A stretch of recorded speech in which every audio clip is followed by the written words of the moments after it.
Welcome back to Cheddar's Opening Bell. President Trump's heading to Georgia as two Republican senators face tough competition in the state's upcoming runoffs. The races next month will decide which party controls the Senate when President-elect Biden takes office. But some Republicans worry that Trump's appearance could do more harm than good when it comes to voters. Joining us now is Emma Hurt, reporter at WABE News. Emma, what are the concerns that some Republican leaders have about Saturday's event? Well, I mean, the concerns are that what will President Trump say? He's been questioning the integrity of Georgia's election system for weeks and calling it rigged.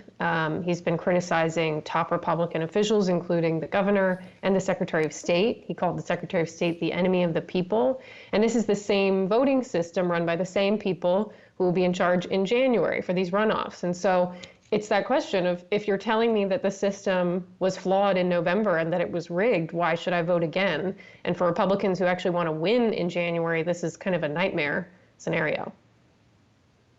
Where do things stand at this point? Do any of the candidates have a lead right now?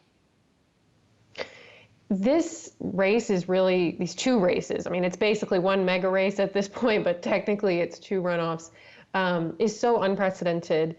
Republicans in Georgia, came into this with the upper hand in terms of performance in November in the Senate races. Republicans outperformed Democrats, and Republicans have historically outperformed in runoffs in Georgia. But this is, the history doesn't really apply here. The board is kind of cleared with this level of national interest and with these election integrity questions that are really new in the Republican Party, in particular in Georgia. And when you have the nation's top Republican official continuing to repeat these questions, it's really unclear who has the upper hand in this race right now.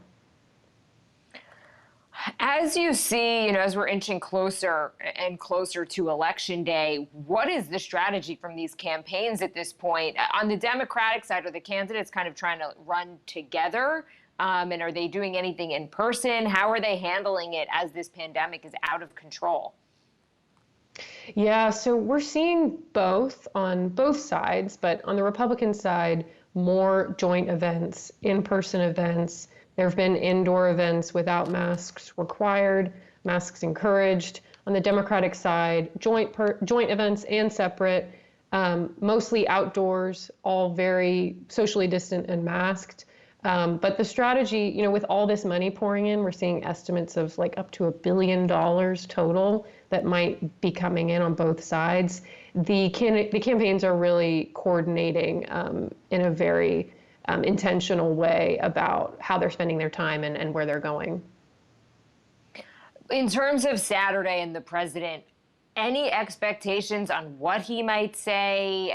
What are we expecting? What's the best case scenario for Republicans? What is the worst case scenario for Republicans? Yeah, the best case scenario is that the president really focuses in on encouraging turnout in January and stays away from questions about the election system that might discourage Republican turnout. The worst case scenario is the reverse. The worst case scenario is that he spends most of his time talking about the election being rigged. And, I think officials are worried, what would he say about the governor? It's questions about whether the governor will attend because he's been targeted by the president personally, despite being a longtime ally. And so this could really go in a lot of different ways for Republicans. And as we know, President Trump is never been easily predictable. So your guess is as good as mine. What is the mood on the ground now? There have been death threats against election officials. This is really quite unprecedented. What is the mood? Do these election officials even feel safe to hold another election? You're right. There have been death threats, and several workers now have been targeted and harassed, gone into hiding. And I think the mood for Republicans who are watching this kind of in horror, saying we need to win these runoffs, is trying to get that message across. There was a group of former Republican officials in Georgia, including former senators, former governors, saying, guys, we've got to focus on these runoffs and basically assure citizens that the election system is secure and move forward. I think there's a lot of tension in the Republican Party about this. There was a rally yesterday with some of the pro-Trump lawyers who are not affiliated with the campaign, who are pushing forward with these lawsuits and kind of unsubstantiated claims of voter fraud, who interrupted someone who was at the podium saying, let's go out and vote for Kelly and David in January, interrupted saying, no, we can't give them that vote unless they, secure the system. And so there's a real dichotomy. Incredible. And with so much on the line, right? Because these two races, this is going to make or break who controls the Senate. Emma Hurt, reporter at WABE News. Really great to have you on this morning. Appreciate it.